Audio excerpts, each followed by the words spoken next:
Alors, il y a plusieurs définitions du gnosticisme. Alors, pour des facilités de langage, j'appellerai les adeptes du gnosticisme les gnostiques. Mais on parle de gnosticisme à partir de maintenant, sinon je le préciserai.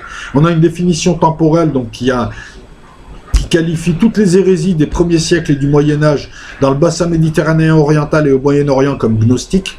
Ça n'implique aucune quête de connaissance. C'est une définition imprécise, c'est une définition temporelle. Tous ceux qui étaient là à ce moment-là, c'est des gnostiques. Or, il y avait de tout à ce moment-là. Donc ça ne veut rien dire. Donc la définition, elle est un petit peu bancale. On a aussi une définition un peu plus large qui s'intéresse à la nature du gnosticisme. Et là encore, c'est compliqué parce que le gnosticisme a donné lieu à des mouvements hétérogènes, a été influencé par tout un tas de mouvements et de courants. On va le voir là. Donc c'est compliqué. En tout cas, on peut dire une chose, c'est que c'est pas une religion. Il n'y a pas de dogme établi, il n'y a pas de hiérarchie. Il y a seulement des maîtres qui choisissent leurs élèves.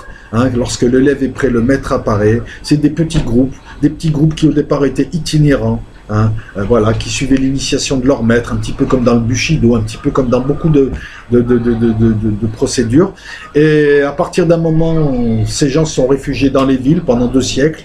Et là, il y a eu un foisonnement d'idées, mais hétérogénéité entre un caïnite et comment dire, je sais pas, entre un caïnite, un pérate et un sétien, par exemple, il y a d'énormes différences. Ils n'ont rien à voir. Rien à voir. Donc, c'est pas une religion. Voilà pourquoi quand je vois l'église gnostique de France, je rigole. Il n'y a pas d'église gnostique. Le mec qui vous dit ça, c'est un charlatan. Le mec qui essaye de vous embobiner avec ses conneries d'église gnostique, je m'excuse de parler comme ça, est un charlatan. Il n'y a pas d'église. C'est le mouvement le plus décentralisé qui soit. C'est pas non plus une religion. C'est un mouvement philosophico-religieux. C'est une école de pensée, c'est une doctrine, c'est une philosophie, c'est une métaphysique qui a été alimentée, qui va alimenter les courants qui suivront pendant des siècles. Même si elle a été mise en sommeil, c'est tout sauf une religion. Oui, d'accord. Encore une fois, un gnostique, quelqu'un issu du gnosticisme, ne pratique pas. La seule pratique qu'il puisse avoir, c'est cette quête de connaissance pour essayer de comprendre les mystères de l'univers. Qu'est-ce que Dieu? Quelle est la nature de l'homme? La nature de cet univers? Qu'est-ce que nous faisons là? Pourquoi nous sommes là? Comment est-ce qu'on peut faire autrement? Etc. etc. Ce genre de questions-là, les différents courants apportent certaines réponses. Et ces questions-là, ce questionnement est le premier étage du gnostique. Quand il commence à se poser ces questions, c'est le premier niveau. Il est déjà en train d'entrer dans ce qu'on appellera plus tard le cheminement spirituel. Ce que je vous ai évoqué une fois en vidéo il y a très longtemps, mais cette vidéo a été effacée. Mon cheminement à moi. En tout cas, depuis 99, on va dire jusqu'à aujourd'hui. C'est une philosophie de vie qui privilégie l'expérience, l'apprentissage, la quête des mystères de l'univers. Là, c'est pas se rapprocher de Dieu. Puisque, on va le voir, les gnostiques se défient de ce Dieu qu'ils appellent le Dieu démiurge. Certains courants le qualifient même de Dieu mauvais. Ne vous enflammez pas, c'est pas moi qui le dis.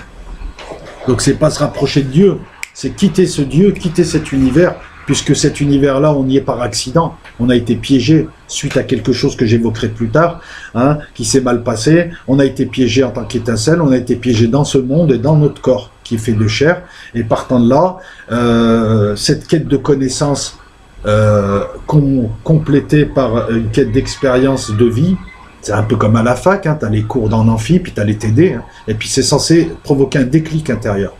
C'est une philosophie d'intuition et de connaissance, c'est une quête de connaissance, voilà. On ne parle pas de foi.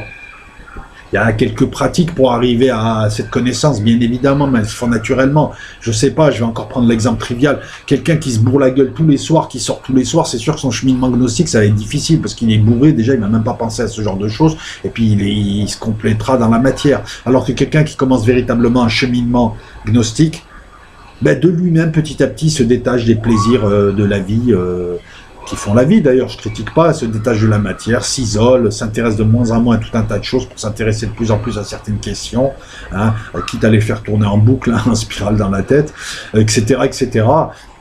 Parmi vous, il y a plein de gens qui le sont sans le savoir. Donc cheminement, c'est l'expérience de ce savoir qui crée le déclic pour atteindre la connaissance véritable, permettant l'illumination et donc de se libérer de cet univers mauvais ou imparfait. On verra qu'il y a 2 tendances. Il y a ceux qui te disent que cet univers-là est un accident, il est mauvais par accident, et d'autres qui disent qu'il est mauvais, il est imparfait, puisque le démiurge est imparfait, il a voulu imparfait, il s'est rebellé contre l'étage du dessus. On fait appel à l'intelligence et à l'intuition plutôt qu'à la foi. Voilà. Donc, ceci donne, le gnosticisme, un vocal regroupant des mouvements, une multiplicité de courants, des mouvements diffus, épars, c'est souvent très différent dans la réalité, qui sont regroupés sous un tronc commun. Ce tronc commun-là, on l'évoquera dans la deuxième vidéo, sinon ça sera trop dense. Donc, on a une gnose lumineuse qui est transgressive, un petit peu. Voilà pourquoi elle a été combattue. Surtout qu'elle a été combattue par les hommes plutôt que par l'église des hommes plutôt que l'église de Dieu. Hein, elle gênait. Il faut savoir que les hommes ont fait les religions aussi. Et les ont traficotées aussi à leur manière.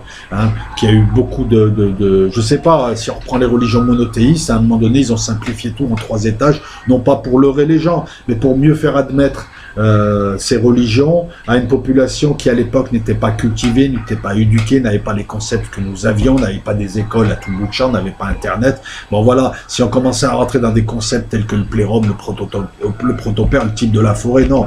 Donc on a un bon, un méchant, et toi tu es au milieu, tu choisis ton camp. Voilà, c'était pas forcément pour arnaquer les gens. Par contre, et on le verra avec le concile de Nicée, à Nicée, on a décidé, ça c'est un texte chrétien, ça c'en est pas un, ça c'est comme ça, et les dogmes sont comme ça, et tout ce qui n'est pas comme moi, on le bousille. Les arianistes, les gnostiques, etc.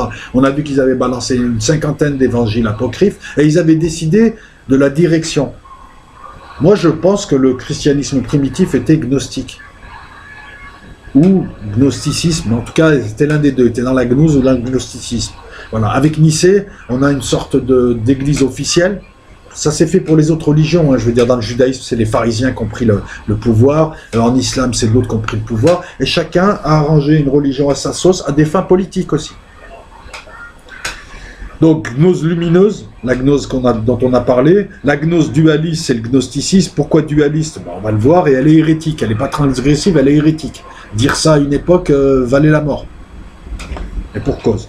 Donc, pour cette gnose-là, la gnose dualiste, le gnosticisme, donc, nous sommes des êtres divins emprisonnés par un démiurge sur un plan et dans un corps mauvais. Je vous la fais rapide, on va revenir sur ces concepts en détail. Là, je vous la fais rapide pour cette première vidéo. Le Dieu des religions et de cet univers n'est pas une divinité fabricante, n'est qu'une divinité fabricante qui, par nature ou rébellion, aurait créé un monde mauvais par nature, car à son image. Vous voyez le côté hérétique, hein, tu dis ça à côté d'une mosquée, tu te fais défoncer.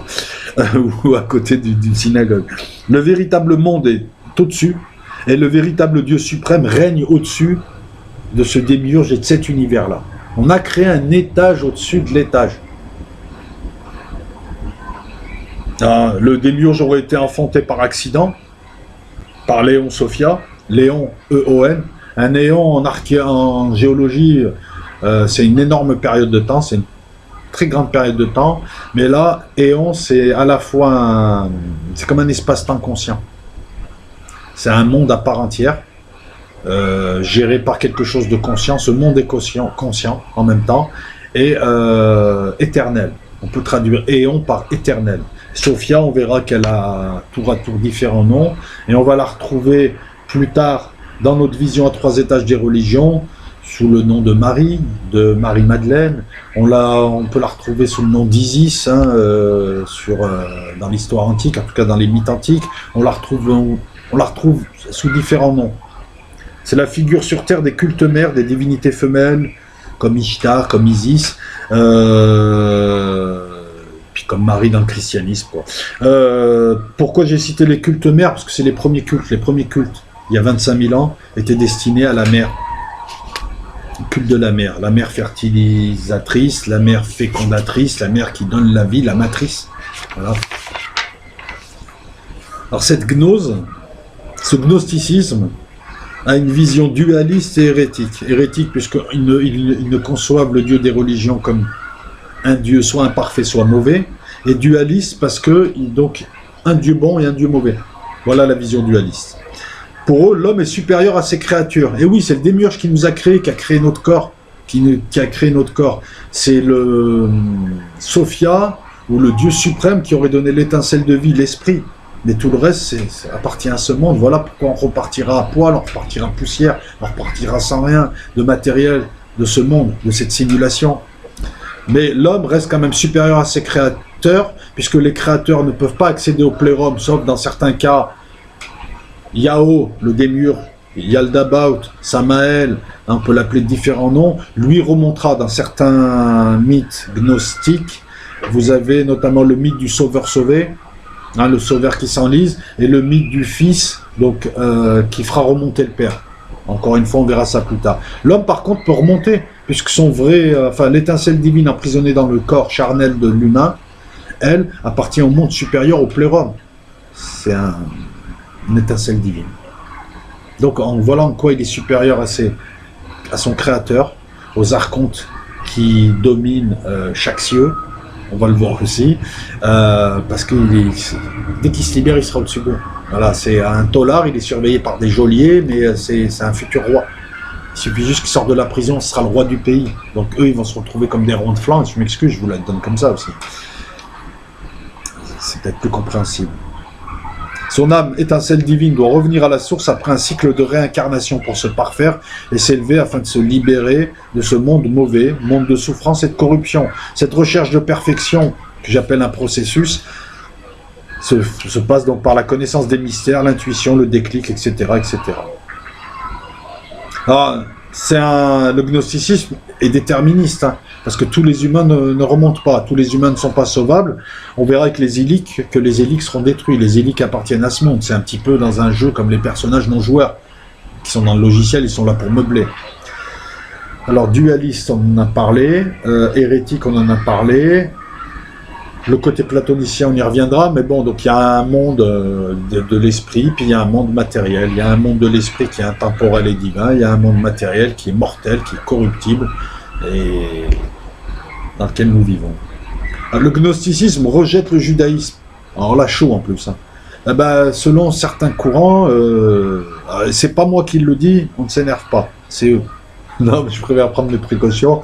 Selon eux, Yahvé serait un archonte ou un dieu mauvais qui serait contre l'homme et qui voudrait détruire l'homme. Voilà. Donc pour eux, ce monde est malsain et le dieu qui le gère ou qui l'a fabriqué est malsain. Ne vous énervez pas, c'est pas moi. Et le gnosticisme se défie beaucoup de la chrétienté et de l'islam aussi. Ce qu'il y a, c'est que lorsqu'il apparaît, le christianisme était encore primitif et la première religion monothéiste, c'était le judaïsme. Mais il s'en défie totalement. Pour eux, pour certains courants, Yahvé, c'est Satan. Par exemple. Et c'est Satan l'archonte, installé par le démiurge. Pour d'autres, le démiurge est Satan. Vous voyez, non, quoi qu'il en soit, démiurge et archonte, parce que le démiurge criera des archontes, pour eux, tout ça est mauvais. Il y a un lien, enfin on verra ça après, mais le lien avec le bouddhisme et l'hindouisme, le gnosticisme, a un lien avec tout ce qui était avant, et influencera tout ce qui est après. Avec le bouddhisme, c'est simple. Le bouddhisme parle de la maya, de l'illusion dans laquelle on vit, de la vacuité de ce monde, qui n'est pas le vrai monde. Alors, on te dit la même chose, hein, on te dit, les gnostiques ont l'habitude de te dire « je suis dans ce monde, mais je ne suis pas de ce monde ». La vraie vie est ailleurs, hein. C'est la phrase qui a ouvert ma vidéo d'introduction. On s'y retrouve. On trouve des liens avec le bouddhisme, notamment aussi avec le cycle de réincarnation, puisque l'âme a plusieurs vies pour se parfaire et s'élever, puisque le processus est long. On ne remonte pas comme ça en une vie. Des liens avec l'hindouisme, on le verra avec la personne de Jésus qui ressemble un petit peu à Vishnu, qui est envoyé de temps en temps pour aider les humains face aux démiurges, parce que sans ça, les humains ne se réveilleraient jamais. Qui va leur amener la connaissance? Qui va leur amener le déclic? Alors que ce monde-là fait tout pour les leurrer, ce monde est illusion, où on te tire vers le bas, vers l'essence et le plaisir d'essence, où on a créé des religions, c'est ce que disent, pour te contrôler et pour te cacher la vérité. C'est un petit peu une sorte de leurre, quoi. Comme ça, tu es là sur un truc et tu penses pas véritablement à te poser des questions, surtout que dans les religions, il y a des questions qu'on ne peut pas se poser, notamment sur la nature de Dieu, sur tout un tas de choses. Hein, c'est considéré comme hérétique. Ben, les gnostiques te disent, oui, ben, on les a créés, on les a modifiés, et on te les a posés juste pour te contrôler. Encore une fois, à vous de vous faire un avis. Le gnosticisme a aussi une particularité, c'est que jusqu'à à peu près 1945, on ne connaissait de lui que ce que voulaient en dire ses détracteurs, notamment l'Église chrétienne, qui l'a violemment combattu. Et pour cause, vous avez vu un petit peu ce que déclarait le gnosticisme. Donc on ne savait pas grand-chose, on avait quelques textes, mais on avait surtout les textes de, je sais pas, d'Origène par exemple, enfin tout un tas de Saint-Augustin, tout un tas de théologiens chrétiens qui parlaient du gnosticisme.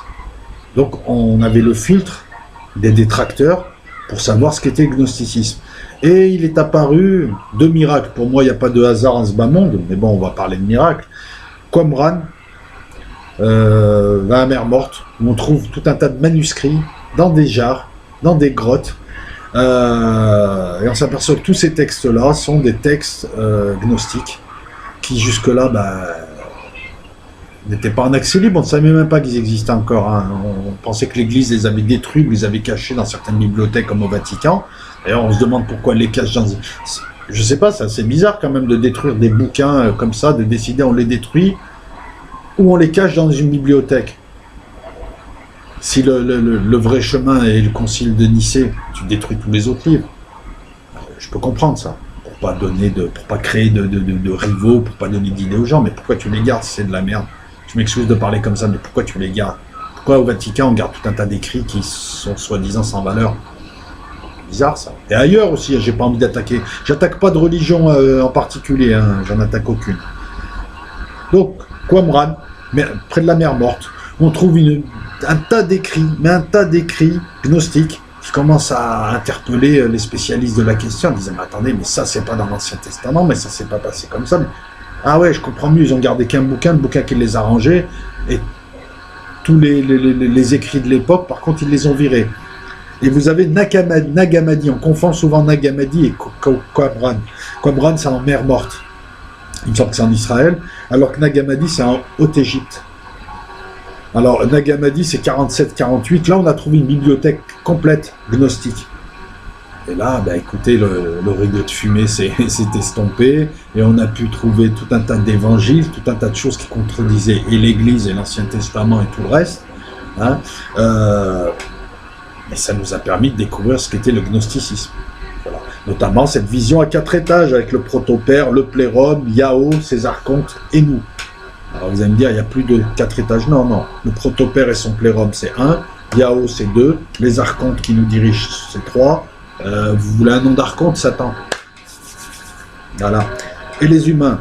Satan, oui, donc les gens qui pensent que le gnosticisme, c'est du satanisme, vous n'avez rien compris, les gars. C'est l'ennemi du gnosticisme, c'est le satanisme. Interrogez-vous plutôt de savoir si les pratiquants, si certains pratiquants des religions monothéistes ne sont pas en train de suivre Satan l'archonte, hein, notamment ceux qui passent leur temps à dire « Ah, il m'a récompensé, il m'a donné des biens hein. ». Posez-vous cette question-là plutôt que de dire que les gnostiques, les véritables gnostiques ne sont pas satanistes, vu que l'archonte est l'ennemi du gnostique. Alors oui, vous allez trouver des sectes dévoyées, le franquisme, certaines sectes, excusez-moi du terme, à partouze, le genre de saloperie. Et excuse-moi, ces gens-là représentent qu'eux-mêmes. C'est pas le gnosticisme. Le gnosticisme, le courant sétien, Simon le magicien, Porphyre, Basilide, Valentin, c'était tout sauf des partouzeurs. Alors peut-être que Carpocrate, pour ne citer que lui, peut-être que ça. On voit des sectophytes dans le Conan le barbare. Vous voyez, avec Tolsadoum, le serpent, tout ça, là, avec la grosse partouze qui se passe pendant que Conan essaye de voler le diamant, là, on a affaire à des sectophytes. D'ailleurs, cette histoire-là met en exergue Tolsadoum et sa sectophyte qui envahissent, il me semble que c'est le Caucase, hein, parce que Conan le Cimérien, ouais, c'est le Caucase, qui envahissent en tout cas le Caucase, peut-être le Proche-Orient, et qui commencent à avoir plus de puissance que les rois clés locaux, les seigneurs locaux. Voilà. Vous voyez, dans Conan, on retrouve tout un tas de choses intéressantes pour qui a la culture nécessaire pour le comprendre. Donc, on reviendra sur toutes ces notions que j'ai très vite évoquées dans les vidéos qui suivent, la deuxième et la troisième. J'ai évoqué avec vous la déviance du gnosticisme dualiste. Voilà, les satanistes en carton, les véritables satanistes, les cultes à partouze, les bacchanales, les trucs orgiaques, parce que c'est ça, je me répète peut-être, le franquisme, les sociétés secrètes actuelles, enfin certaines, ceux qui nous dirigent et que certains appellent les Illuminati, alors c'est encore plus compliqué, tout ceci c'est une gnose dévoyée. Hein, c'est un petit peu comme dans Star Wars, hein. Le bon côté de la force et le mauvais côté de la force. Eux, ils ont choisi le mauvais côté de la force. Ces gens-là ont choisi de régner en enfer plutôt que d'aller servir au paradis. Ils ont choisi de garder ces connaissances pour eux, pour dominer l'humain, au lieu d'essayer de le libérer. Voilà, donc il ne faut pas se méprendre, c'est un dévoiement du gnosticisme, comme il y a eu des dévoiements de l'islam, du judaïsme, de la chrétienté, etc. Et il ne représente même pas les cultes, le culte de Dionysos qui, lui, préconisait des bacchanales, mais c'était se vider d'un trop-plein, par trop-plein. On va y venir encore une fois. Non. Avant de rentrer dans le détail, moi j'aimerais replacer, donc on a parlé de la gnose, on a ensuite parlé du gnosticisme, ben, moi j'aimerais replacer le gnosticisme, c'est très important, parce que sinon on va pas comprendre. C'est important de situer ce mouvement dans le temps, de parler de ses influences passées, et de parler de ses influences, de ce qu'il influencera lui. Là, on n'en parle pas beaucoup, hein, en fait. Les premiers inspirateurs de tout, pour moi, c'est la mythique confrérie des serpents. Alors, c'est pas une secte franc-maçonne comme on peut croire demeurer.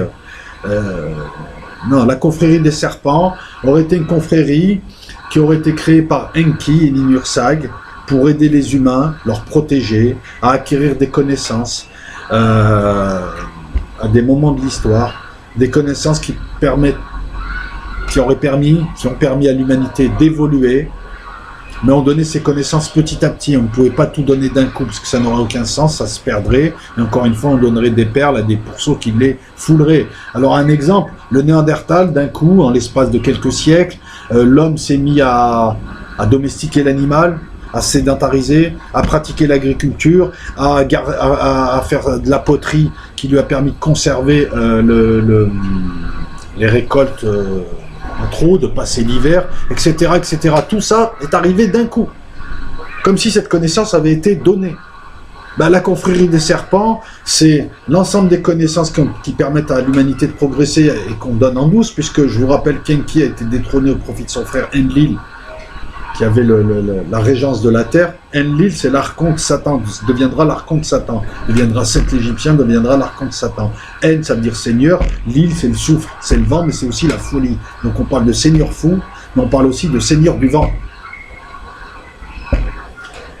Enki, voyant qu'Enlil détestait les hommes qui avaient été créés juste pour servir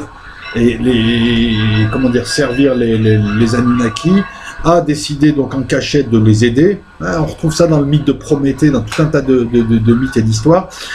Donc il a créé cette mythique confrérie des serpents qui leur aurait donné de ses connaissances, mais qui aurait donné un peu plus, qui aurait donné des connaissances cachées. L'ensemble de la tradition primordiale qui a ensuite été morcelée, fragmentée et donnée par petits bouts à plein de sociétés secrètes. Vous voyez la géométrie sacrée, mais c'est pas que ça la tradition primordiale. Et un savoir ésotérique aussi. Il y a tout un tas de choses qui auraient été données, mais cette confrérie des serpents, donc là on est à Sumer, et on n'est pas en moins 4000, on est plus en moins 10 000.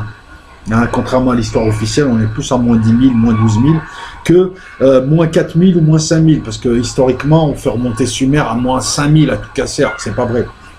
Alors que c'est pas vrai, je veux dire, il y a une grosse remise en cause de cette histoire, on situe plutôt Sumer à 8000. D'ailleurs, deuxième explosion d'idées, Sumer, on a vu apparaître des gens venus d'on ne sait où, certains te disent sont venus de la mer, ces gens-là s'appellent les Sumériens, ils sont arrivés, il y avait déjà des gens dans un paysage local, tout ça et tout, ils sont arrivés avec une langue qu'on n'arrive pas à lier à un groupe de langues. Mais en l'espace de 2 siècles, 3 siècles, pas plus, on a vu apparaître des villes, des immeubles, l'eau courante, même dans les étages, la comptabilité, le droit, l'irrigation, tout un tas de techniques qu'on va retrouver avec Rome, qu'on va retrouver maintenant, le droit à l'appel, la justice, etc., etc. Tout un tas de connaissances qui n'auraient pas pu, en 3 siècles, n'auraient pas pu exister uniquement par la tête de l'homme, grâce à l'homme, puisque lorsque vous faites un peu d'histoire des idées, des connaissances, vous verrez qu'il y a un grand mystère, c'est qu'à un certain moment, dans une zone donnée de la Terre, il y a un fourmillement d'idées, boum, explosion de concepts, boum, explosion d'inventions, donc explosion scientifique. Cette science, ces inventions-là te donnent un modèle social bien précis autour des rapports, autour des modes de production, comme dirait Marx. Ça te donne un type de comportement, une manière de penser. Mais l'histoire des idées te dit qu'une idée en amène une autre. C'est une maturation. Quelquefois, il y a des accélérations. Là, Sumer, on a vu tout ça arriver d'un coup, apporté par les Sumériens. Voilà. De là à mettre en lien avec les légendes qui te parlent de dieux Anunnaki bons et de dieux mauvais, et les bons auraient aidé. En tout cas, l'épopée de Gilgamesh date de cette époque et c'est la Genèse. À vous de voir là encore.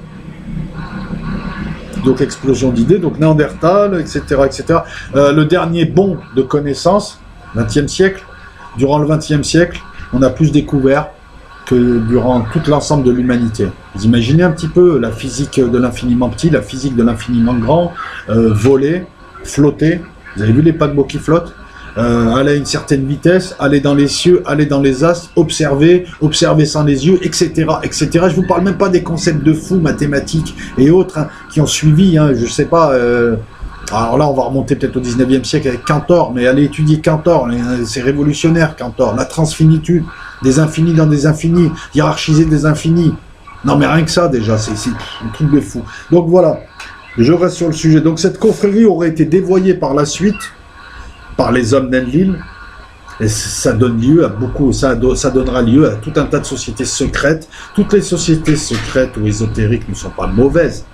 Certaines pensent qu'on ne peut pas, il faut que les gens fassent une démarche. Il faut que tu fasses un bout du chemin. Hein, c'est pas le livre d'Harry Potter, on va te donner tous les secrets de l'univers, tu vas les lire et tu vas être super fort. C'est pas, je sais pas, on n'est pas dans des séries pour jeunes filles, la charme, de filles contre les vampires, où le mec il lit 3 incantations. C'est le chemin qui te fait. Quand tu arrives à la destination, tu n'es plus le même qu'au départ. Donc, il faut que tu fasses un bout de route. Donc voilà pourquoi elle distingue les profanes de ceux qui font le chemin initiatique. Mais il y a parmi les sociétés ésotériques et parmi les sociétés secrètes, des sociétés malsaines qui suivent à des rites malsains, qui méprisent l'humain, et ce sont elles qui ont hérité de manière fragmentée de tout un tas de connaissances. Bah ouais, ils font les malins maintenant. Ouais, nous on sait les secrets de l'univers, nanani, nanana. Tu passes entre les 3 colonnes avec une épée, une plume dans le fion, tout ça. Ah, c'est bon. C'est bon les gars, on vous a donné des petits bouts de connaissances en plus. Parce que les grands secrets, très peu d'entre vous les ont. Puis bon, les grands secrets, on va pas parler des grands secrets connus de tous, que le temps n'existe pas.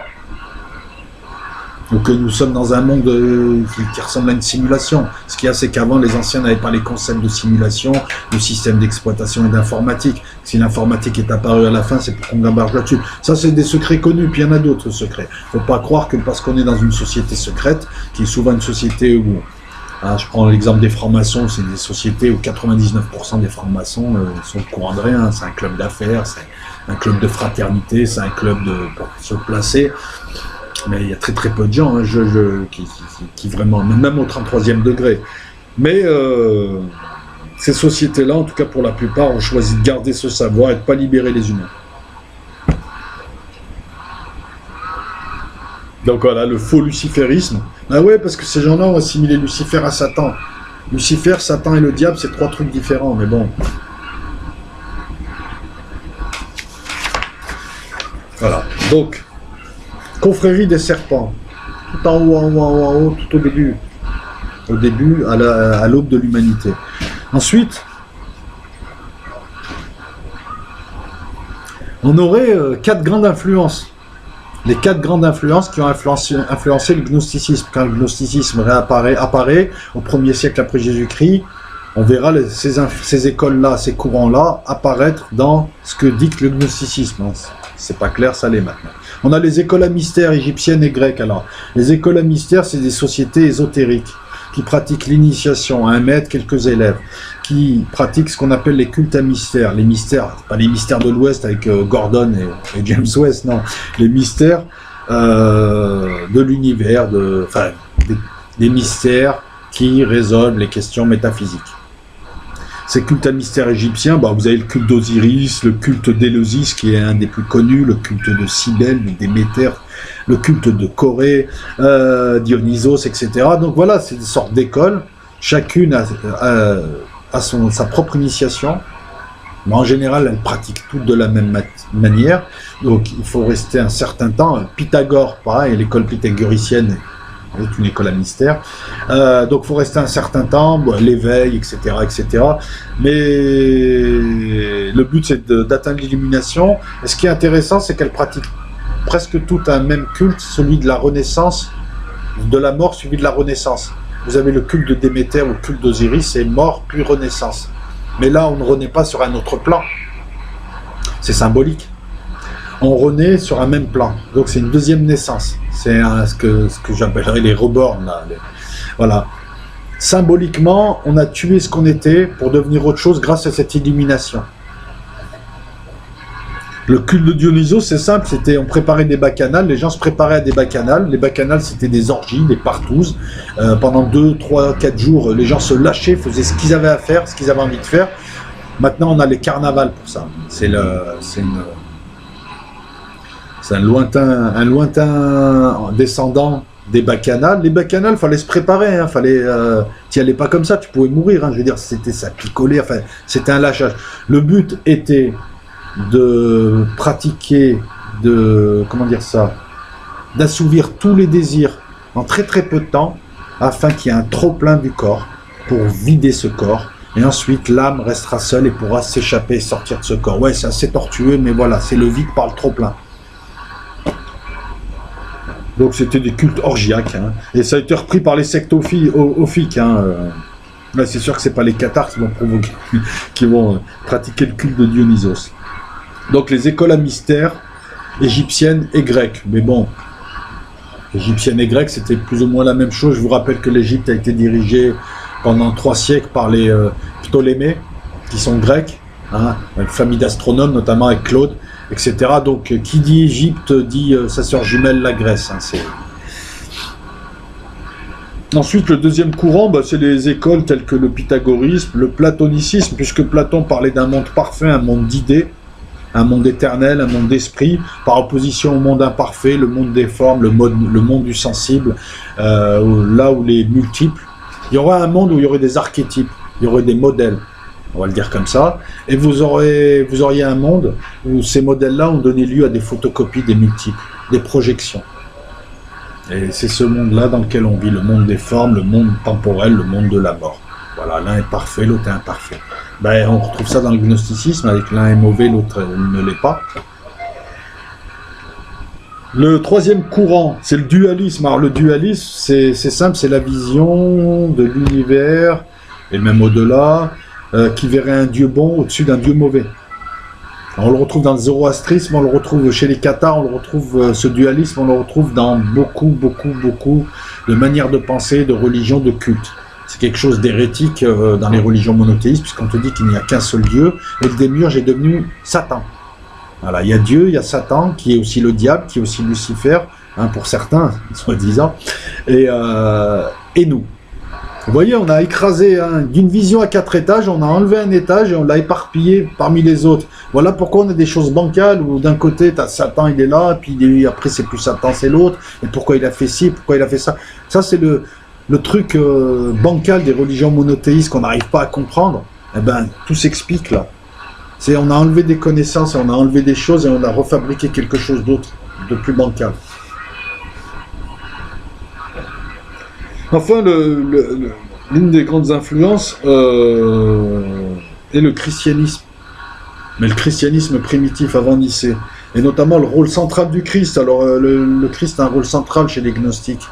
Hein. On discute encore de la nature de son corps, de la dualité Christ-Jésus. Christ serait Léon, les énergies christiques qui arriveraient dans un corps humain, celui de Jésus. Certains te disent que le corps de Jésus n'est pas qu'un corps humain, il aurait été aussi modelé dans le ventre de sa mère par Sophia, et donc il sera à la fois psychique, c'est-à-dire ayant un esprit, et charnel.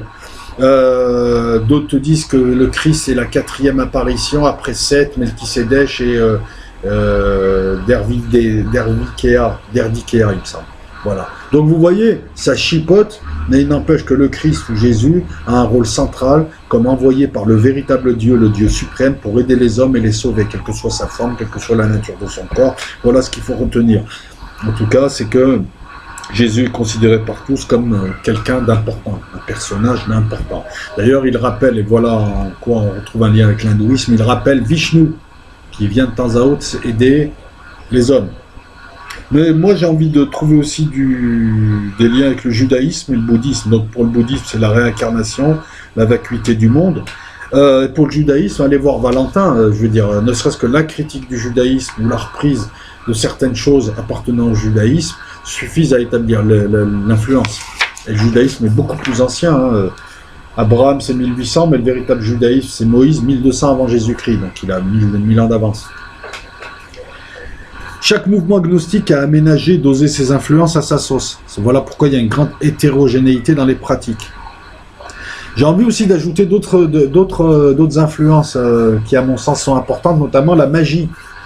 Qu'elle soit magie divine, haute magie, ou magie comme la magie pentaculaire, par exemple, ou les magies classiques qu'on peut assimiler à la sorcellerie, puisque dans certains mouvements gnostiques, pour que l'âme puisse, à la mort, l'âme monte, et tu as les archontes et tu as le firmament, c'est-à-dire 6 cieux au-dessus d'une autre qui la bloque. Enfin, il y a tout un tas d'archontes et le démiurge qui essayent de la faire retomber dans un autre corps. C'est le cycle des réincarnations, il faut casser ce cycle, il faut casser le cercle, il faut briser le cercle, il faut briser le samsara.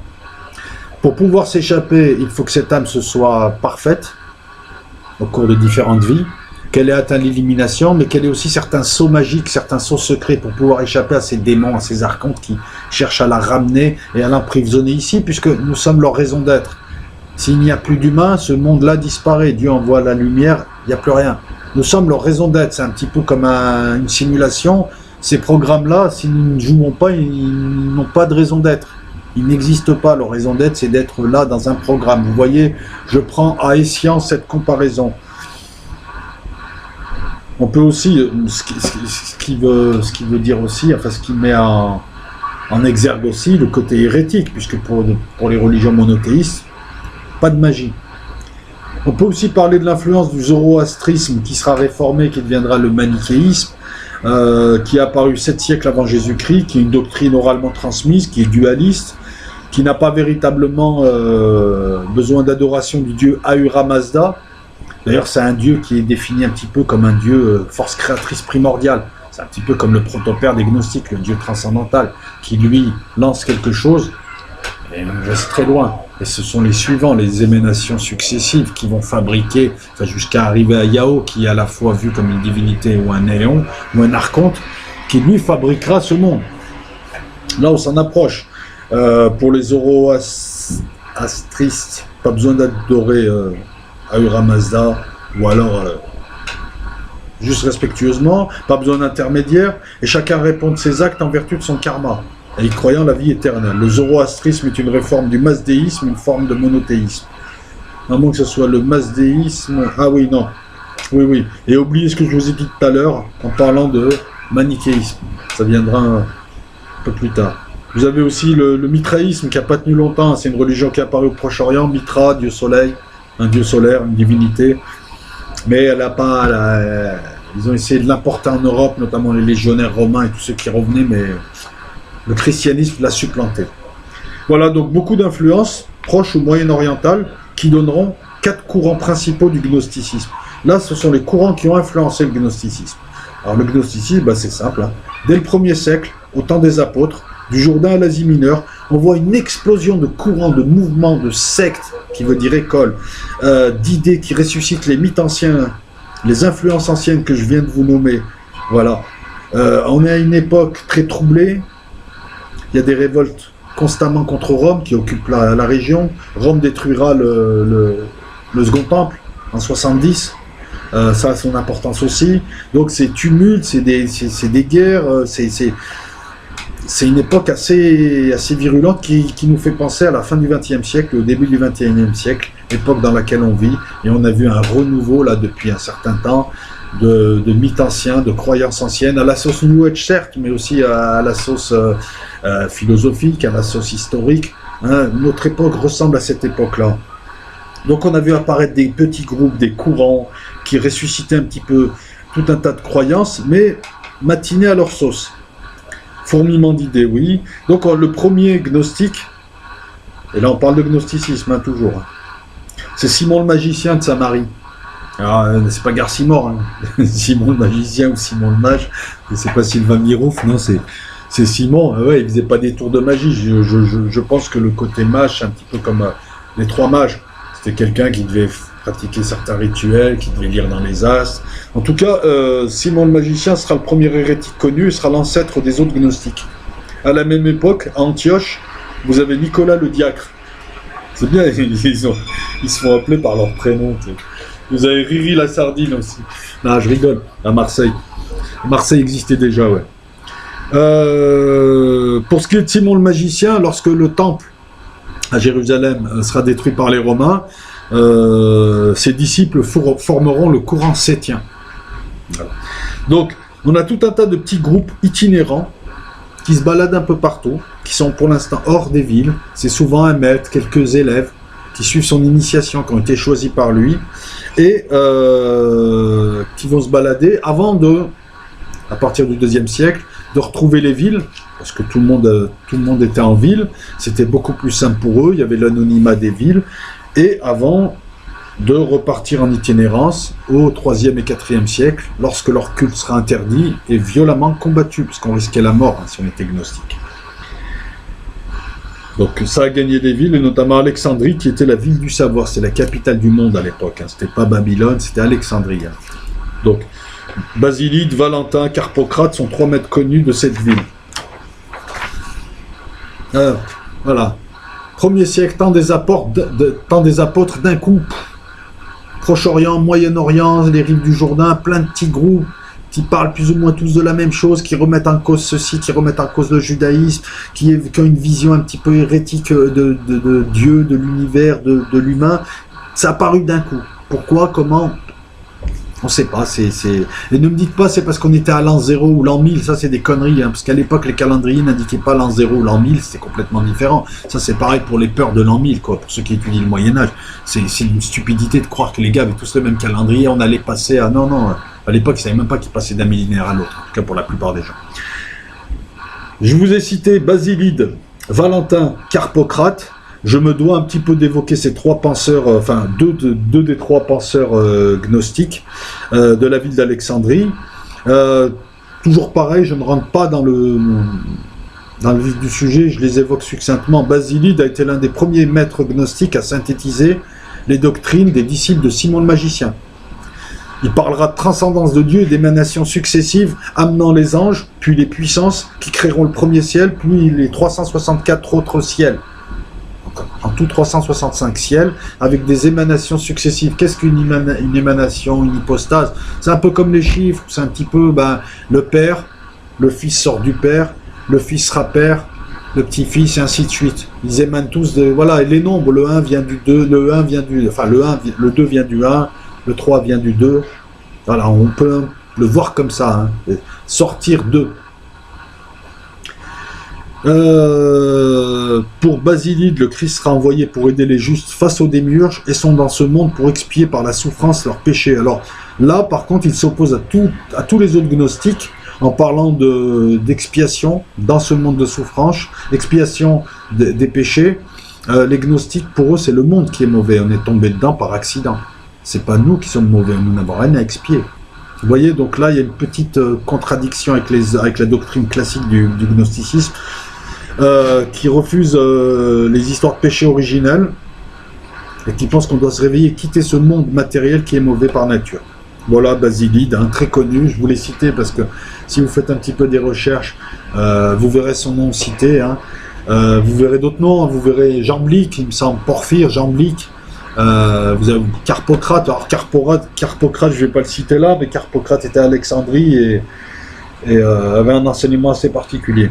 Non, je vais plutôt citer Valentin, succinctement, puisque dans la deuxième et troisième vidéo, on va l'évoquer un peu plus longuement, parce que la gnose de Valentin est la plus intéressante à mon sens. Valentin, qui est l'un des plus importants maîtres gnostiques, lui aussi, il utilise les enseignements chrétiens et les évangiles canoniques dans sa doctrine, contrairement aux autres. C'est une gnose moyen-orientale, voilée d'une exégèse philosophique mêlée de christianisme. Valentin ira ensuite, quittera Alexandrie pour enseigner à Rome et il emportera son courant là-bas. Voilà, donc c'est une gnose du Moyen-Orient qui prend un peu de christianisme, un peu de judaïsme, qui fait un petit peu un syncrétisme de tout ça. Même pour réfuter, on utilise ces textes. Et elle a une vision assez simple quand même, hein, toujours 4 étages, mais pour Valentin, il n'y a pas 365 cieux, il y en a 7. C'est les firmaments, c'est les 7 cieux du démiurge. À chaque cieux, il y aura un archonte, et nous vivons sous l'un des cieux. Et l'archonte qui nous dirige, c'est Satan. Voilà, c'est aussi simple que ça. L'archonte, c'est un petit peu le contremaître. Satan, je vous le rappelle encore une fois, hein, ça vient... alors en hébreu, Satan, c'est les mauvais penchants, mais c'est aussi... le Satan, c'est l'adversaire, tout ce qui est adversaire de Dieu. Un homme, un courant, un livre, une tendance, un mauvais désir, le Yetzer Hara, par exemple. Et chez les Chaldéens, et peut-être chez les Hébreux aussi, hein, vous me confirmerez, le Satan, c'est l'administrateur. Or, l'archonte administre, chaque archonte administre, selon Valentin, un monde.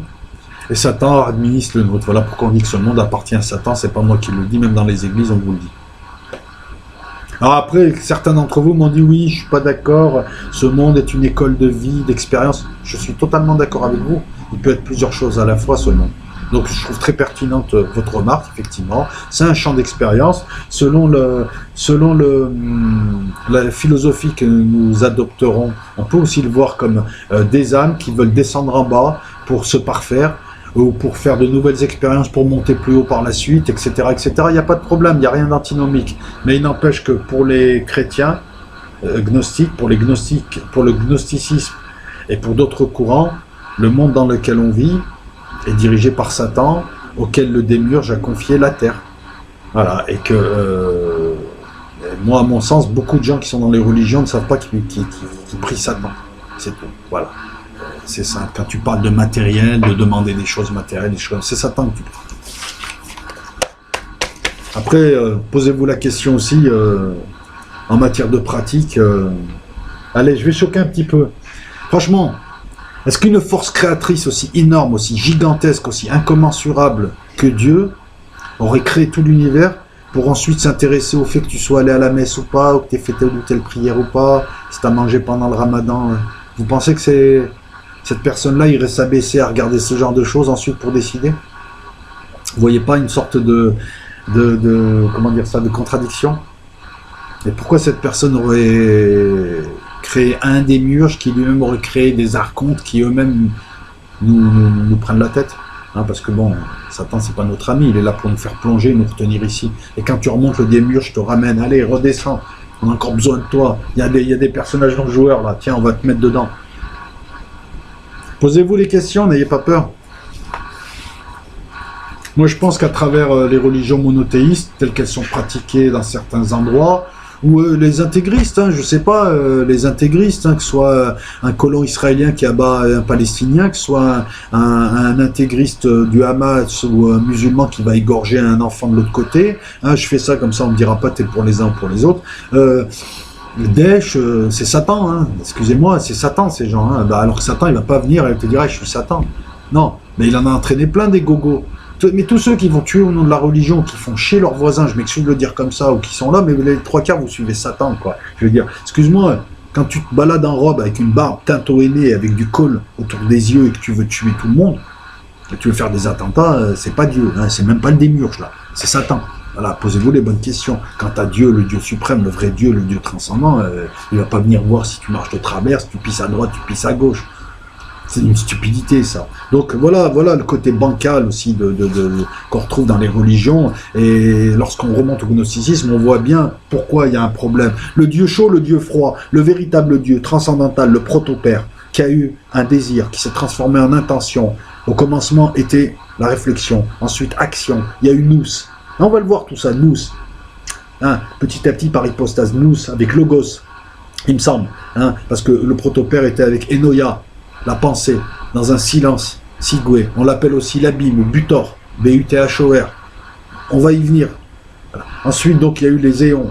30, 500, ce que tu veux en éon, parce que selon le courant, le chiffre varie, ça a donné le plérum. Le plérum, c'est quoi? C'est un monde de l'esprit. Un éon, c'est un monde, et un monde conscient. C'est à la fois un espace-temps conscient. Voilà. C'est comme si moi, je suis à la fois l'univers, d'ailleurs c'est ça, hein, parce que notre univers, c'est l'éon démiurge. Il est l'univers, il est dans chaque partie de l'univers, et il est conscient. Ah, c'est le tout, c'est une partie. Qu'est-ce que je voulais dire? Donc, le plérum, monde de l'esprit, c'est des mondes à part entière qui reforment le plérum à l'intérieur d'eux-mêmes, qui sont éternels et qui correspondent soit à des fonctions, soit à des capacités, soit à quelque chose. Vous verrez pourquoi je dis ça. et qui reproduisent donc de manière fractale, c'est-à-dire autosimilarité à différentes échelles de ce qu'est le plérum. Et à la sortie du plérum, vous avez le démiurge avec son monde à lui. Vous voyez, et le monde dans l'abîme, il est tombé dans l'abîme, il est tombé dans les ténèbres, les mondes du chaos. Le dieu chaud, le dieu froid. Et il est là, et c'est dans les religions, et je vais m'arrêter là. On a un malaise parce qu'à un moment donné, on ne sait plus à quel dieu on s'adresse. Au dieu chaud ou au dieu froid? Le dieu qui a créé tout ça? Ou le dieu qui est là, si tu fais ça, sinon je vais t'éclater ta gueule, t'as pas fait ça. Ça, c'est Satan, ça, les gars. Posez-vous la question, parce que, voilà, surtout certaines personnes là qui ne savent pas s'exprimer, ça va, frère, on dirait une secte, frère, ça va, frère. Pratiquez déjà au moins votre religion, au lieu de faire les musulmans, là. Parce que c'est à vous que je m'adresse.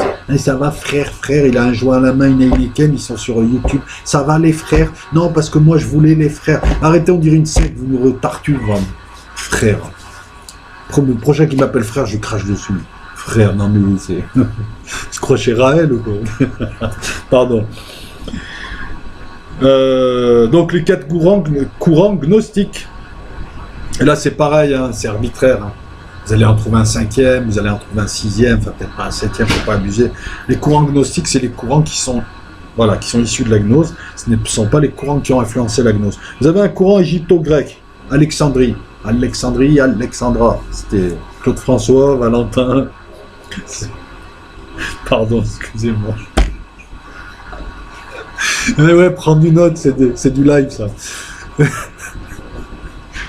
Non, mais c'est à l'époque, c'était une grande métropole, la capitale du savoir, la capitale de tout, la capitale du cinéma, la capitale de... Donc, ils allaient tous là-bas. Voilà, donc c'est le courant de pensée était à Alexandrie. Proche-Orient, vous avez Simon le magicien, Garcimore, Tatien le Syrien, Docité, Ménandre, Satornil, Nicolas le diacre, Satornil. Ça fait dessin animé, tu sais. Satornil, le machin, le manège enchanté. Excusez-moi, je crois que ça fait 1h10. Ça va, en plus avec YouTube, maintenant tu fumes une clope, limite tu prends 3 ans de prison. Le courant perse. Alors, le mazdéisme et le zoroastrisme. Alors, le mazdéisme, tous les possesseurs de Mazda, vous enflammez pas, vous en êtes pas. Et le zoroastrisme, on cherche encore le sergent Garcia, qui, normalement, c'est lui qui célèbre le culte de Zoro. Non, c'est pas marrant. Et 4e courant, le christianisme. Hein. Moi, je dirais aussi le judaïsme. Donc le christianisme qui a donné d'ailleurs 3 courants gnostiques, gnosticisme, hein, hérétique à mort. Le courant septien, le courant valentinien et le courant kratique. Et plus tard on verra qu'avec les cathares, les bogomiles et les pérates, qui veulent dire les traversiers, ceux qui traversent, on a une sorte de gnosticisme européen. Et allez voir les cathares, hein, c'est des ascètes. Ils vivaient de manière frugale. Et c'est des gnostiques, vous voyez, pas de serpents, pas de bacchanal, pas de... Pourtant, ça en est aussi. D'ailleurs, ils seront réprimés durement, hein, très durement d'ailleurs, par l'Église des hommes. Donc, 4 grands courants gnostiques, égypto-grec, Alexandrie, Proche-Orient avec Simon le magicien, mais les autres aussi, Docité, etc., Ménandre, Satornil, Tatien le Syrien et Nicolas le diacre. La Perse avec le courant mazdéisme et le zoroastrisme. Le christianisme, donc, avec l'influence des évangiles, et les 3 courants septiens, valentiniens, kratiques. On ne parle pas des autres courants, mais je peux les évoquer. Les courants ophites, qui ne sont pas chrétiens, les caïnites, Docité, Simon le magicien, Cantéen, manichéens, les courants antinomistes et libertins, Carpocrate et Marcos le mage. Marcos le mage, ah le blaze, un nom de routier qu'il a. Marcos 38, il fait de la CB. Non, c'est bon, je me calme. Marcos le mage. José Garcimore. Pardon. Le courant septien. Alors, le courant septien, c'est une forme hérétique de spiritualité juive. Hérétique, hein, c'est-à-dire... tu te fais lyncher si tu t'amuses à propager ça près d'une synagogue. Matinée d'une pensée cosmologique grecque, plus le culte des mystères égyptiens, donc un gros syncrétisme avec spiritualité juive, pensée cosmologique grecque et culte des mystères égyptiens. Il s'inspire fortement par les hermétismes, syncrétisme original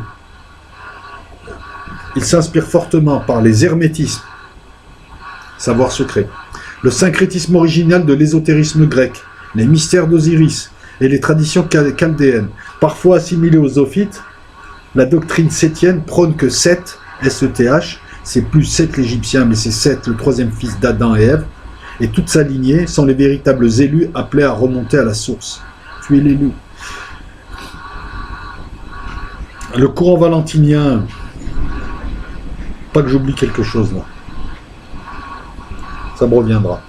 Le courant valentinien, pour le courant, ah non, pardon, on reste dans le courant sétien, et le démiurge leur livre la guerre pour les détruire.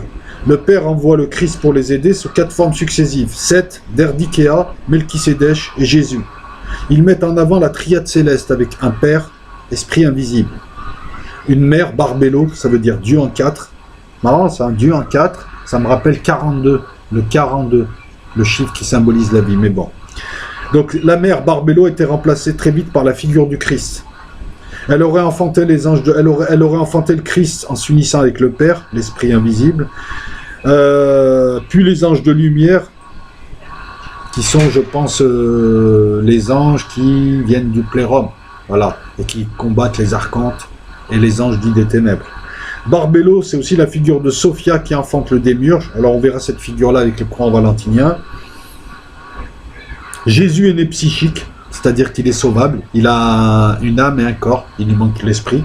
Le corps de Jésus est spirituel et charnel, car modelé par l'Esprit Saint, Sophia donc, quand il était dans le ventre de Marie. Voilà, en substance, le courant sétien, ça donne lieu à tout un tas de ramifications, et c'est très compliqué, parce que quelquefois on met les sétiens chez les Zophites, on les confond avec les Nassènes, par exemple, hein.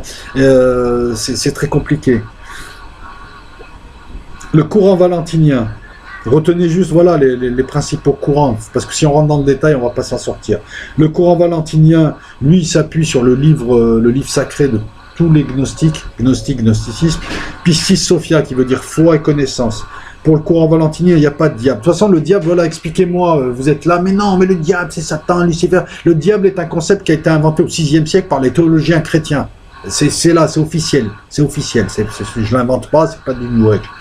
Donc expliquez-moi, alors pourquoi vous soutenez Mordicus des trucs qui ont 2 jours? Parce que vous êtes né dedans, parce que votre famille est née dedans. Vous n'êtes même pas capable d'aller voir avant. L'histoire originale, ça m'agace, ça. Les mecs qui sont là, ils ont entrevu un livre d'une histoire d'il y a 2 jours qui a repris toutes les histoires d'avant et la véritable histoire. C'est un petit peu, excusez-moi de le dire comme ça, l'homme qui a vu l'homme, qui a vu l'homme, qui a vu l'ours.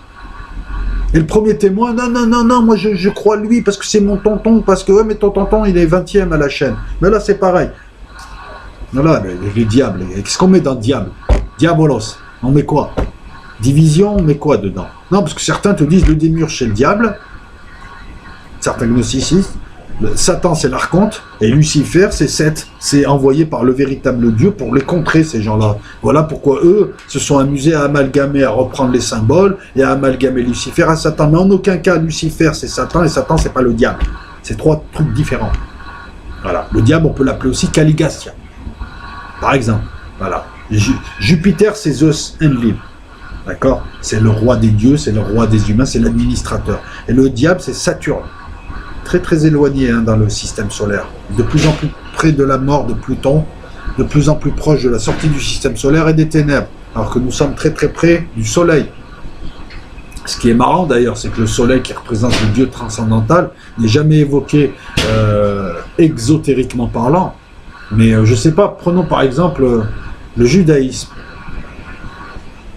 Le dieu du judaïsme, donc c'est le tétragamon, YHWH, Yahvé, bon, on va éviter de trop le prononcer, le nom. Pourtant, le pays s'appelle Israël, pas Is-A-V-L, Ishraël, la montagne de Ra l'élevé. C'est marrant quand même, parce que le dieu unique du judaïsme, c'est Yahvé, c'est Adonai, c'est Hachem, on va le dire comme ça.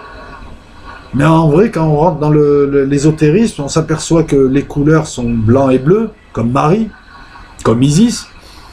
Et on parle de Ra, qui est le symbole de Dieu, hein, le soleil, mais qui est un symbole. Je veux dire, on le voit sous forme de soleil, mais soleil qui donne la vie, c'est pas Saturne qui donne la vie. Ce qui donne la vie, excusez-moi, c'est le soleil. Hein. C'est ni Saturne ni Jupiter. Jupiter a été déclaré roi des dieux parce qu'il est il a ramené sur une même écliptique de par la gravitation qui existe, n'en déplaise à certains, a amené toutes les planètes sur une même écliptique. Saturne qui est tout au fond là-bas, dans le noir, en train de manœuvrer, mais qui est quand même de par sa masse, et si on tient compte de l'univers électrique, qui peut quand même entraîner tout un tas de choses et qui protège d'un tas de choses, mais qui peut aussi menacer d'un tas de choses, et notamment certaines énergies, lorsque la Terre est alignée avec le Soleil et Saturne. Bizarrement, c'est à ce moment-là qu'on a les tremblements de terre. C'est pas de moi, c'est de Rorschach. Hein, il faut rendre à César ce qui appartient à César. Et comme ça, je te paye pas, Rorschach. et là, c'est pas Ish Yavéel, c'est Israël. Pourquoi? Moi, je sais pourquoi. Mais voyez, rien qu'en regardant les noms, en faisant preuve d'un petit peu, pas de bon sens, mais d'intuition, on s'aperçoit déjà qu'il y a ce qui est donné au plus grand nombre et ce qui est gardé, quoi. Il est monté où? À la montagne, Moïse. Il a vu quoi? Quelque chose de flamboyant. Soleil, soleil, soleil. On parle de Jésus, on parle de soleil. En islam, on te dit le soleil se lève à l'Occident. C'est Jésus qui se lève en France, qui apparaît en France. On a pour l'instant l'antéchrist, le roi pauvre, le roi riche. On va avoir le roi pauvre qui apparaîtra dans 7 ans. C'est Jésus. Le soleil se lève à l'Occident, c'est pas une rotation inversée de la Terre, même si c'est possible. Non, c'est le soleil se lève à l'Occident. Occident, Oxyr, Osiris, le royaume des morts. Vous voyez tous ces liens-là, je vous les fais vite fait. Voilà, Jésus est décrit comme un soleil. Il y a toujours l'auréole derrière. Voilà, les SS, ces salopards, ils avaient le soleil noir, eux, qui se met entre toi et le vrai soleil. Dans The Economist 2016, vous avez 2 soleils. Pourquoi? Le premier et le second. Le premier, c'est Macron qui va enfumer tout le monde, qui va briller, il va aveugler tout le monde, et le vrai soleil qui arrive dans 7 ans. Voilà. Le courant valentinien, donc, la Pistis Sophia, le livre de Chevet, il n'y a pas de diable. L'âme est transmigratrice, c'est-à-dire qu'elle change de corps au fur et à mesure des réincarnations, et elle est immortelle. Et ça, c'est d'inspiration platonicienne. La vision à 4 étages, protopère, plérum, Yaoul Démiurge, qui enfle de colère, une énorme colère, il enfle, ça crée un néon qui est l'univers, il crée les archontes, le firmament, l'hebdomade, les humains, en regardant le reflet de lumière au-dessus, il essaye de copier, etc., etc., le dieu fabricant, bref, voilà, 4 étages. Il n'y a pas de diable, mais il y a un démiurge et son archonte, là, et son archonte, et là, ça explique beaucoup de choses, et c'est moins bancal que de croire qu'il y a un diable qui lutterait contre Dieu, le combat de Dieu contre le diable. Je croyais que Dieu était tout puissant, comment il ne va pas combattre le diable? Après on dit oui, non, mais tu comprends, il l'a créé, mais il le combat. Non, il ne le combat pas. Là, vous voyez, quand on dit oui, non, mais Dieu, il a créé le diable pour nous tester, machin, tu me parles du démiurge et de l'archonte Satan, sans le savoir. Voilà. Et c'est toujours pareil. 4 étages, ils en ont enlevé un avec toutes les connaissances et ils les ont éparpillés là. C'est pour ça que les religions monothéistes, elles ont un côté bancal un petit peu. Tu sais jamais de quel Dieu tu parles. Quel le Dieu froid, transcendantal, le vrai ou le Dieu chaud, le démiurge ou même Satan. Parce que pour certains, c'est leur Dieu. 2 écoles valentiniennes. L'école italique avec Héracléon, Ptolémée, Jésus est né psychique, et l'école orientale, Axionikos, Bardésiane. Pour eux, le corps de Jésus est spirituel et charnel, car modelé, voilà, bon. Alors ça, excusez-moi, voilà, je l'avais dit pour les septièmes, mais c'était pour les valentiniens.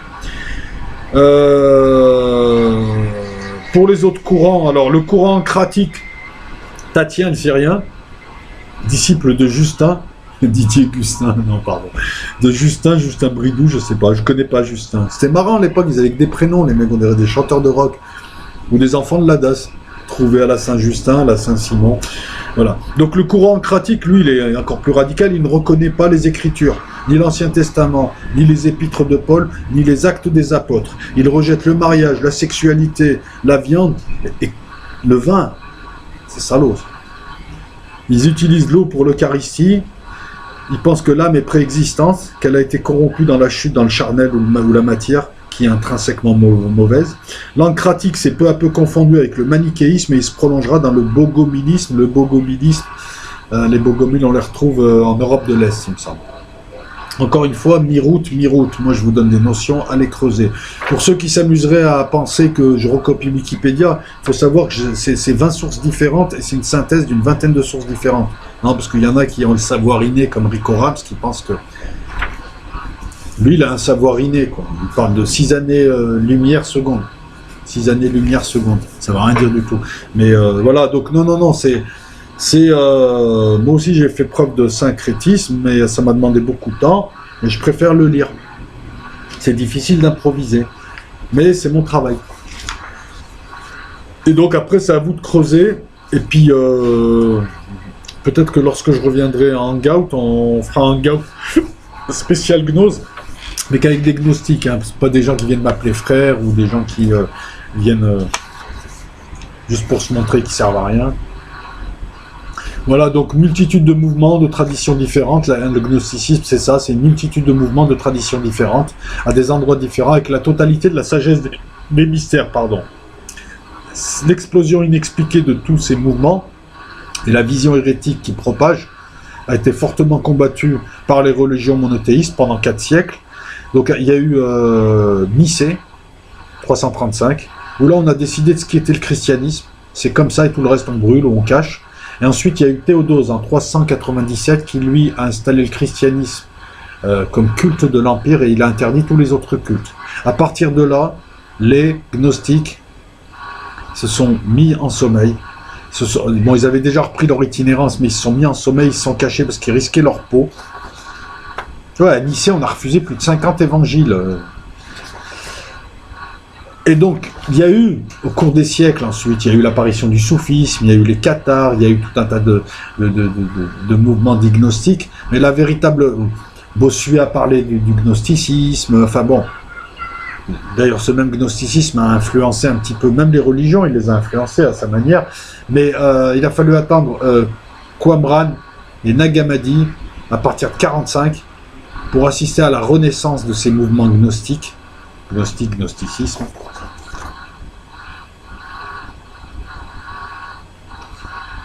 Je regarde. Voilà. En fin 19e, début 20e siècle, il y avait la théosophie, le positivisme, une sorte de luciféranisme. Auparavant, on a eu les Templiers qui se sont inspirés, on a eu les Rose-Croix, on a eu les francs-maçons, opératives, pas opératives. Il y a eu tout un tas de gens qui se sont inspirés. L'alchimie s'est inspirée de la gnose. Beaucoup de grands écrivains, dirigeants et autres, Baudelaire, Rimbaud, Hegel étaient gnostiques. Voilà. Donc, mais il a fallu attendre 45 pour véritablement assister à la renaissance du gnosticisme, avec la découverte donc de nombreux textes qui venaient contredire les versions expurgées des religions. Donc en gros, on avait une version, et puis tu t'aperçois que c'est la version expurgée, et que la véritable version, parce qu'elles sont datées, tout ça, je veux dire, il n'y a pas de canular, te raconte une histoire qui n'est pas la même. C'est-à-dire qu'on nous aurait menti. Qui a fait ça? Pourquoi? Elle est là la question, les gars. Elle est là la question, pour les croyants. Pourquoi est-ce que les religions ont réécrit les trucs, les ont réécrits d'une mauvaise manière, les ont déformés, ont caché des trucs? Pourquoi? Là, vous opposez pas à Dieu en vous posant cette question. Peut-être qu'il aimerait que vous posiez cette question. Voilà, donc après, quand tu es né dans une famille, là je m'adresse aux trois cultes monothéistes, quand tu es né dans une famille, tu as été conditionné pour croire en ça, et la foi, ça, c'est ça et rien d'autre, c'est moi qui ai raison. Pourquoi tu as raison? Alors qu'on te montre que tout ça, c'est en bout de chaîne, c'est la 10e, 11e personne. Voilà, c'est l'homme qui a vu l'ours, c'est les bouquins. Là, on a expurgé tout un tas de livres, tout un tas d'évangiles. Je vais t'en citer, moi, l'évangile de Barnabé, par exemple. L'évangile de Barnabé, il a été brûlé parce qu'il parle d'un paraclet qui arrive à la fin. Un paraclet, c'est un défenseur. Ce défenseur, il s'appellera Ahmed. Ahmed, Mohamed, et c'est lui qui viendra clore. Alors, voilà, alors les musulmans, vous enflammez pas, parce que je pourrais vous opposer aussi des trucs qui n'iront pas dans votre sens. L'évangile de Barnabé a occulté le fait que Jésus humain était marié avec Marie-Madeleine, qui était l'apôtre des apôtres. Ils ont caché ça, parce qu'à un moment donné, ça ne les intéressait pas de voir leurs prêtres se marier, et à partir du 11e ou 12e siècle, je crois, on a interdit aux prêtres de se marier. Vous voyez, ils font des aménagements à leur sauce, et ils te disent c'est Dieu. Alors ça les arrange. C'est comme pour le mariage des prêtres, hein. Ça n'a jamais été interdit. Si vous allez, je crois, au Proche-Orient, dans certaines églises chrétiennes de cultes différents, je crois maronites, ben, les prêtres sont mariés, les curés sont mariés. Voilà, hein. Il faut poser les bonnes questions. Donc on a un autre son de cloche. Cette fois, on a plein de textes. Avec Qumran et Nag Hammadi, on a plein de textes. L'évangile de vérité, l'évangile de Judas, l'évangile selon Marie, selon Thomas, le livre secret de Jean, la Sophia de Jésus-Christ, Stis Sophia, l'Apocalypse d'Adam, l'évangile de, je sais pas, de Ricoram, si tu veux, la Bible, l'hypostase des archontes, etc., etc., etc. Et tous ces évangiles, tous ces textes viennent contredire la version minimum, la version TéléZ que nous ont donné les livres religieux. Je m'excuse de parler comme ça, mais ça meurt de moi, quoi. Tu découvres ça et on te ment pendant des siècles, quoi. Parce que ça arrange trois mecs, ça arrange un pape, ça arrange un mufti, ça arrange l'autre il arrive, je veux pas ça, l'autre il te fait une sourate à l'envers, une sourate à l'endroit, l'autre il a pris le livre et il t'a fait un truc, voilà, talmudique, il faut l'interpréter comme ça. Mais pourquoi vous avez, je sais pas, arbitrairement vous avez décidé de ça et pas de ça? Et comme disent pas, par exemple, le Coran a été écrit, envoyé par un ange et il n'a jamais été modifié, s'il te plaît. Hein, bon, ça va, restons sérieux 5 minutes. Non, mais c'est vrai, je veux dire... parce que moi, bizarrement, j'ai des sources qui me disent que Mahomet était un alphabète, ou illettré, que c'est un scribe-feuge qui lui aurait écrit l'histoire, que l'histoire, elle n'aurait pas été donnée dans le bon ordre, etc., etc. Donc moi, j'attaque pas les religions, j'attaque déjà le conditionnement stupide qui donne une mauvaise foi de certaines personnes qui ne sont pas carrées, et puis la logique veut que, voilà, il y a un truc, l'histoire a été réécrite plein de fois, on a les preuves, hein, je veux dire, c'est là. Et toi, tu vas prendre le dernier truc, la vision la plus expurgée, quoi. Et puis t'en fais un bouquin avec la foi du charbonnier. Ben non, ben moi je suis gnostique, tu vois, gnostique, du gnosticisme, je le suis, moi. Et c'est bizarre, quand j'ai découvert ça, au début de mon cheminement, ça a fait tilt dans la tête. Mon intuition m'a dit, ben voilà ta réponse. Parce que depuis petit, l'explication qu'on me faisait des religions... moi, j'avais déjà 10 ans, je me disais, ça c'est de l'arnaque, ils racontent des conneries, tous ces gens-là. Dieu te surveillerait à tout moment, machin, non. Il y a une autre explication, ils n'ont rien compris. Voilà. C'est sûr que si Dieu c'est un logiciel et qu'il envoie une session, oui, il a toutes les données de tout ce que tu fais. Est-ce qu'il est là pour te surveiller pisser? Par exemple, prenons l'exemple de la simulation, c'est la clé qui explique toutes les incohérences, tous les paradoxes, qui lève tout. Revenons au gnosticisme.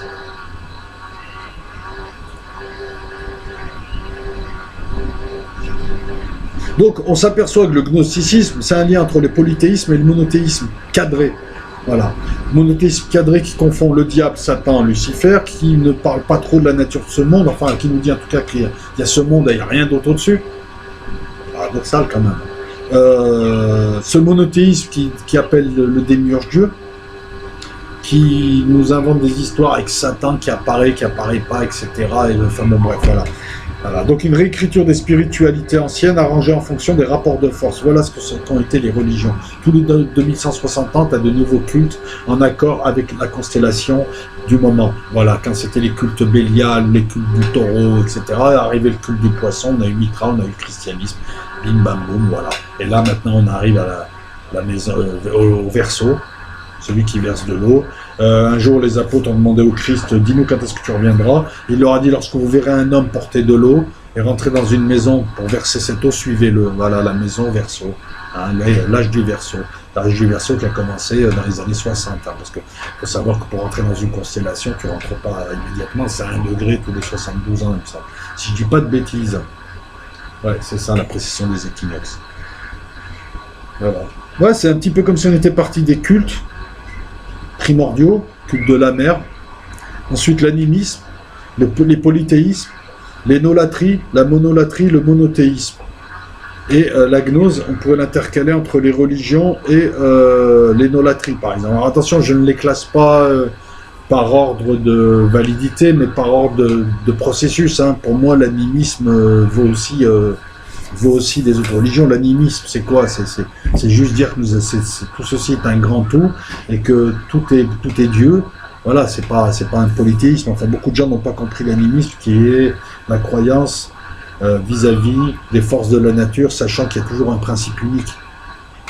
Même pour les polythéistes, hein, on a parlé de l'hindouisme et de l'Égypte, mais c'est des monothéismes déguisés, dans le sens où ça part toujours d'un principe premier, un principe unique. La religion indienne est une religion monothéiste. Tout est Brahma, Vishnu est Brahma, Ganesh est Brahma, tout est Brahma. Les gens qui me disent c'est une religion polythéiste, allez voir, c'est une véritable religion monothéiste qui part de l'un. En plus, sur le plan de la physique, c'est merveilleux, on part de l'un et il y a l'entropie qui fait qu'il y a diversité ensuite. Et toutes ces diversités viennent de l'un. Donc, Qumran, manuscrit de la mer Morte, plusieurs livres d'Enoch, des récits contredisant l'Ancien Testament, un texte retient l'attention, celui de la guerre des fils de lumière contre les fils des ténèbres. Nag Hammadi, Haute-Égypte, 47, 48, 51, site dévoilant une bibliothèque complète de nombreux écrits gnostiques remettant en cause l'évangile canonique et qui sont de nouvelles sources, ces écrits, sur le 1er siècle. Selon certains courants, et moi je le pense, Jésus serait gnostique, comme le christianisme primitif. Voilà. Donc le gnosticisme nous donne un petit peu une autre image, un petit peu de Dieu, de l'univers. Alors certains vont le trouver hérétique, d'autres vont passer leur chemin et vont rester bloqués à la dernière version qui est sortie il y a 500 ans, ou il y a 1000 ans, ou il y a 1500 ans. Et puis les gens plus intelligents creuseront un petit peu cette vidéo parce qu'il y a du boulot derrière. Hein. Je vous rappelle que le cheminement, c'est pas on vous donne des cours et vous les réalisez. Le cheminement, c'est on vous donne des bouts de trucs et c'est à vous de faire votre chemin. Et c'est un chemin fait de connaissances et d'expérience. C'est pour ça qu'il faut toujours rester dans ce monde. Ce monde est mauvais, on n'est pas de ce monde, mais il faut les expériences de ce monde, il faut les connaître. Tu vas bosser, tu vois des gens, tu fais des trucs, tu te divertis. Et je veux dire, tu coupes pas, t'as pas la force et ça serait stupide d'aller t'enfermer dans une grotte et de jouer à l'austère ou au moine. C'est très compliqué. Au bout de 2 ans, tu pètes un plomb et tu as abandonné ton cheminement. Il faut cheminer là où tu peux cheminer. Voilà. Aujourd'hui, les influences du gnosticisme sont partout. Culturellement, que ce soit des livres comme Simulacron, l'œuvre de Asimov, les robots qui deviennent humains parce qu'ils acquièrent l'émotion, l'œuvre de Philippe Dick, que ce soit dans le cinéma, avec Tron, avec Matrix, avec Dark City, avec les séries des années 60-70, même l'âge de cristal, la série toute pourrie où ils sont en collant, l'âge de cristal, apporte une vision gnostique matinée de New Age. Là, le gnosticisme a été récupéré par le New Age. Alors le New Age, c'est l'escroquerie. Oui, c'est l'escroquerie et c'est le caca de la spiritualité. Voilà, excusez-moi de le dire comme ça, c'est la merde de la spiritualité, c'est le dévoiement de la spiritualité. C'est composé de neuneux, de crédules, de vieilles ménopausées qui se prennent pour des déesses et d'escrocs. Voilà, et qui déforment tout, parce que la plupart des concepts gnostiques ont été récupérés par le New Age, ont été déformés, ont été trafiqués, comme ils ont déformé la physique quantique en lui faisant dire n'importe quoi. Voilà, bref. Allez continuer à vendre vos bougies et vos pierres là et arrêtez de nous faire chier et allez vous faire appeler princesse machin chouette et maître machin de l'église gnostique de France et disparaissez. Voilà. Le gnosticisme a inspiré les sociétés secrètes, les sociétés semi-secrètes, les sociétés occultes. Les francs-maçons s'en inspirent. Ça a inspiré la philosophie, ça a inspiré la littérature. Je vous ai cité Baudelaire tout à l'heure, mais on peut vous citer tout un tas d'autres écrivains. Pour la philosophie, le néoplatonicien. Ça a inspiré la science. Beaucoup de scientifiques sont platoniciens et ne veulent pas le dire. Pour eux, par exemple, l'univers est d'essence mathématique et il aurait été fabriqué, qu'il y a des lois avant l'univers engendrant l'univers, etc., etc. Il a influencé le gnosticisme certaines nouvelles religions comme le néo-druidisme. Ouais, le néo-druidisme. D'autres paganismes aussi. Donc voilà.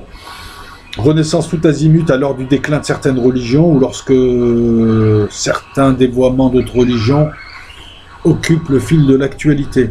Voilà, il y a une montée de spiritualité. Voilà pourquoi beaucoup de gens... Mais posez-vous la question, beaucoup d'entre vous êtes gnostiques. Gnostique, c'est pas tu le deviens, c'est tu l'es en naissant. Tu t'en rends pas compte. Si tu te poses des questions, les versions des religions, elles te gênent un peu, mais en même temps, tu sais qu'il y a des trucs bons là-dedans, il y a ça qui t'intéresse, ça, et puis tu te poses des questions, et puis petit à petit, enfin voilà, c'est ça être gnostique, c'est déjà commencer à se poser des questions, il y a un malaise, tu es dans ce monde-là, mais ce monde-là, il paraît absurde, il paraît stupide, et ce qu'on te raconte sur ce monde-là te paraît bancal. T'as un truc au fond de toi qui te dit, il y a un truc, il y a un problème, là on est en train de m'emboucaner, c'est n'importe quoi, tu vois. Bah, la vision de Dieu, c'est quoi cette vision de Dieu? Et nous, on est là pourquoi? Alors moi, quand j'ai demandé autour de moi, bon, j'avais pas des lumières, bah, c'est comme ça. Non, mais je te pose, oui, mais c'est comme ça, voilà, ça, c'est les incapables quand ils savent pas expliquer, parce qu'eux-mêmes, ils sont dans le conditionnement, c'est comme ça. Pourquoi t'es musulman? C'est comme ça, comme disait, c'est comme ça. Ben non, c'est pas comme ça, t'es un con, c'est tout. Tu sais pas pourquoi t'es ça, quelque part, même Dieu, il veut pas de toi. T'as été musulman parce que t'es né dans un conditionnement musulman, comme t'aurais été chrétien ou juif, dans un conditionnement idoine. Hein. Et donc après, à partir de là, tout ce qui est, c'est moi qui ai raison. Pourquoi? Parce que tu es né là, tu serais né à côté, tu aurais dit d'à côté, c'est moi qui ai raison aussi. On se calme. Star Wars, les Jedi contre les Sith, la Force obscure. Bon, ce qu'ils ont oublié à Star Wars, c'est de dire que c'est Hollywood, et Hollywood, même s'il y a beaucoup de films, la plupart des films que vous regardez de SF sont d'essence gnostique. Allez bien vous renseigner, allez bien décrire. Truman Show, c'est gnostique. Non mais si, Truman Show, c'est gnostique. Et ouais, parce que le démiurge, c'est la société de production. Et lui, il va au-delà. Il est allé aux limites pour voir, et il a découvert la supercherie. Et il s'est libéré, et sa vie a pris un autre sens. Et pour aller au Fidji avec sa copine là qui jouait une figurante. Ah, c'est pour ceux qui se rappellent Truman Show. Tron 1, Tron 2, c'est l'histoire d'Osiris, Tron 2. C'est à la fois l'histoire de la simulation et c'est gnostique. Alors tout à l'heure j'ai parlé de gnose satanique, de fils des ténèbres et de fils des lumières. C'est simple, hein, les fils des lumières. On a différents plans, avec une reproduction à l'échelle, à différentes échelles, on retrouve un peu le même genre de construction. Et vous avez ce qu'on appelle des fils de lumière. Alors, notre étincelle divine, notre pouvoir divin, il est dans le pouvoir de créer sur ce plan, de recréer ce qui existait ailleurs. Platon dit, on n'invente rien, on ne fait que redécouvrir. Voilà. Notre côté divin, c'est de créer un bouquin, un jeu, discuter avec des gens, apporter quelque chose, c'est ça l'étincelle divine, c'est le pouvoir de créer. Parce que eux, ils ne peuvent qu'imiter, ils ne peuvent que singer. Il leur manque quelque chose, ils ne peuvent pas créer. C'est à ça aussi que tu reconnais leur créature idyllique. Elles singent, elles imitent, elles restent dans la normalité. Attention, tous les gens qui restent dans la normalité ne sont pas des idylliques ou ne sont pas sataniques ou n'appartiennent pas. On appartient tous au démiurge d'une certaine manière. Mais notre étincelle divine nous permet de créer. Il faut créer sur ce plan ou créer sur les plans inférieurs. Il est là le travail de la lumière, c'est porter la lumière vers les plans inférieurs pour repousser les ténèbres. Les fils des ténèbres, eux, ne veulent pas créer sur leur plan ou les plans inférieurs, quoique s'ils créent sur leur plan, mais ils se veulent l'égal des plans supérieurs. Ils se veulent l'égal du démiurge, ils se veulent l'égal de Dieu. Donc eux, c'est le clonage, la transhumance, la procréation médicalement assistée, c'est tout un tas de choses qui sont contre nature, c'est-à-dire contre les lois de la nature. Moi, je ne juge pas après. Pareil, j'ai pas envie de risquer un procès, on est en France en 2018, hein, tu peux risquer un procès pour 3 mots, la liberté d'expression, surtout quand c'est mal interprété, parce que, bon, bref. Ces gens-là se veulent l'égal de Dieu, ils veulent la transhumance pour être immortels, ils veulent faire remonter les ténèbres, ils ne créent pas, ils veulent rivaliser avec les plans supérieurs, alors que tu dois normalement créer dans les plans inférieurs ou dans ton plan. Quand on fait du clonage sur notre propre plan, c'est se vouloir l'image de Dieu. Quand on commence à mélanger le principe féminin et le principe masculin, et on a des gens qui ont des doubles polarités, qui portent une barbe et une robe, je m'excuse. Hein? Bon. Et je parle pas d'homosexualité, ça je m'en fous, ça. Je parle juste de Conchita Wurst, de gens comme ça. Quand on voit dans des gay pride des gens qui ont des sucettes en forme de pénis qui lèchent, je m'excuse, là aussi il y a quelque chose de malsain et qui vient du bas, des ténèbres, là, c'est pas... Là, on ne parle pas d'homosexualité, on ne parle pas d'amour, on ne parle même pas de... Non, là, on parle de... Il faut voir, il y a des trucs quand même, c'est de l'ordre de l'intuitif. Hein. Donc voilà, d'un côté, on veut chasser les ténèbres, de l'autre côté, on veut les faire remonter. Et ce combat-là, il est, je ne vais même pas dire millénaire, parce que le temps n'existe pas hors de notre dimension. C'est un combat qui a toujours été, voilà.